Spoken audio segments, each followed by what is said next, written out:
Right breaking news చూస్తున్నాం. మహారాష్ట్ర తానేలో భారీ అగ్ని ప్రమాదం జరిగింది. అంబర్నాథ్లోని ఓ ఫార్మా కంపెనీలో ఒక్కసారిగా మంటలు చెలరేగాయి. రియాక్టర్లు ఒక్కసారిగా పేరడంతో భారీగా మంటలు ఎగిసిపడ్డాయి. దీంతో పరిసర ప్రాంతంలో దట్టమైన పొగ కమ్మేసింది. స్పాట్కు చేరుకున్న ఫైర్ సిబ్బంది మంటలను ఆర్పివేశారు.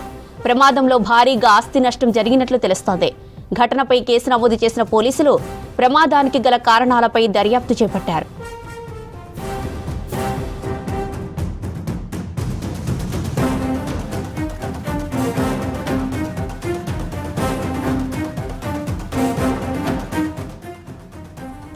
మహారాష్ట్ర తానేలో భారీ అగ్ని ప్రమాదం జరిగింది. అంబర్నాథ్లోని ఓ ఫార్మా కంపెనీలో ఒక్కసారిగా మంటలు చెలరేగాయి. రియాక్టర్లు ఒక్కసారిగా పేరడంతో భారీగా మంటలు ఎగిసిపడ్డాయి. దీంతో పరిసర ప్రాంతంలో దట్టమైన పొగ కమ్మేసింది. స్పాట్కు చేరుకున్న ఫైర్ సిబ్బంది మంటలను అదుపు చేశారు. ప్రమాదంలో భారీగా ఆస్తి నష్టం జరిగినట్లు తెలుస్తోంది. ఘటనపై కేసు నమోదు చేసిన పోలీసులు ప్రమాదానికి గల కారణాలపై ఆరా తీస్తున్నారు.